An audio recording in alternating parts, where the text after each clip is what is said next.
È stato espulso dal territorio nazionale uno straniero di origini tunisine di 40 anni, irregolare sul territorio nazionale, accusato di aver minacciato di morte una donna a Campomarzo. L'uomo, entrato in Italia a Lampedusa senza fissa dimora, si era unito nell'ultimo periodo a un gruppo di connazionali.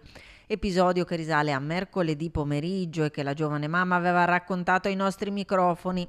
La donna, di ritorno dal parco giochi con il bimbo in passeggino, era passata davanti al gruppo di stranieri. L'uomo, credendo che lo stesse riprendendo con il cellulare, le aveva intimato di andarsene, minacciando di morte lei e il bimbo di 1 anno e mezzo.